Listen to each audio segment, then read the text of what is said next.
Esophagus. Esophagus is also one of the part which is located on the alimentary canal in the digestive system of human being. Here, the esophagus is a thin, long, muscular tube-like structure. You see here, this is the esophagus.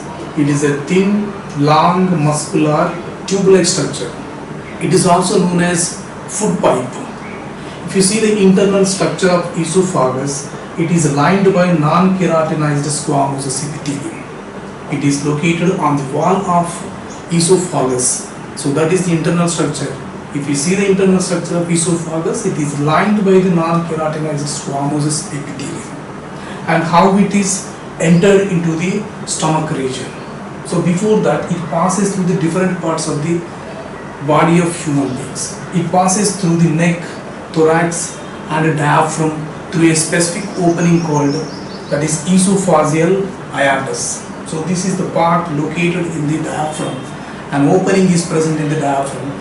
Through that opening, the esophagus passes into the diaphragm region. So like that, from the neck, thorax and diaphragm. So through that particular structure, and an opening is present inside of that. That is, the opening is known as esophageal hiatus. Through that, the esophagus opens into the stomach region. And before that, here where it is located, you see trachea is located just posterior part to the trachea region. Esophagus is located just after the or posterior part to the trachea region. And here the esophagus opens to the stomach region here. So which is regulated by a specific sphincter is there, muscular sphincter. So that sphincter is known as cardiac sphincter. And it regulates the opening and closing of esophagus into the stomach region. And sometimes it also prevents the entry of backward flow of food into the esophagus. So that is prevented by cardiac sphincter. It is also one of the muscular structure which regulates the movement of the food passing into the stomach region. So that is the character of esophagus. Stomach. It is also one of the part located on the alimentary canal. And here we can see that the diagram of stomach. And here we can identify the specific parts which are located in the stomach region. See that what is stomach and what is the function of stomach, we will see that. Here it is this J-shaped bag-like muscular distensible part. Here it appears like J-shaped structure and it is a muscular structure distensible part. So whenever the food is taken more than the required, the stomach will be expanded. The expansion is provided with the distensible part. Distensible part which is composed with muscular structures. So whenever the food is taken more than the required, that will be expanded. The expansion is provided with distensible character.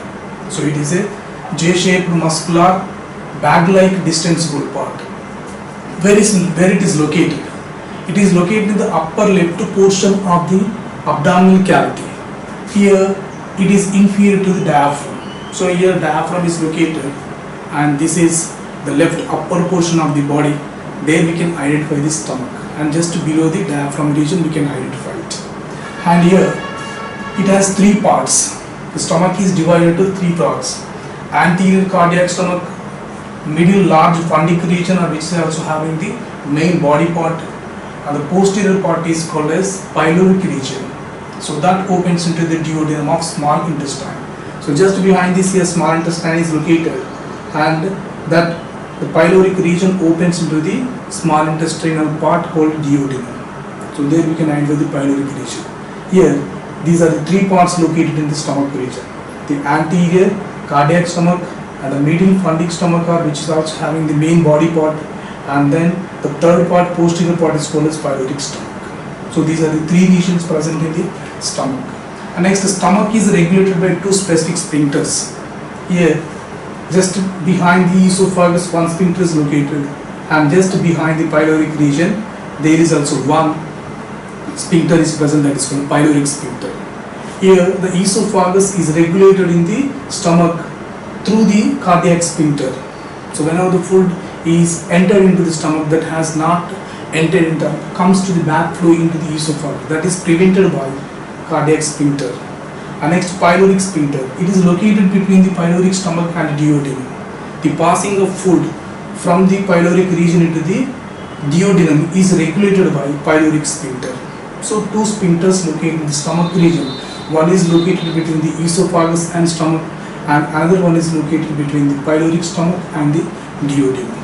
And next here, the pyloric sphincter generally prevents the backflow of food into the pyloric region. So whenever the food is completely digested in the small intestine, that should be prevented. Again, whichever enters into the pyloric region, that is regulated by the pyloric sphincter. And sometimes the food maybe passes from the stomach into the esophagus. That also should be prevented. The preventive structure is known as a cardiac sphincter, located in the esophagus and cardiac stomach. So this is the structure of stomach located on the alimentary canal, and it is very important to store the food. Maximum of 3 to 4 hours we can store the food in the stomach region.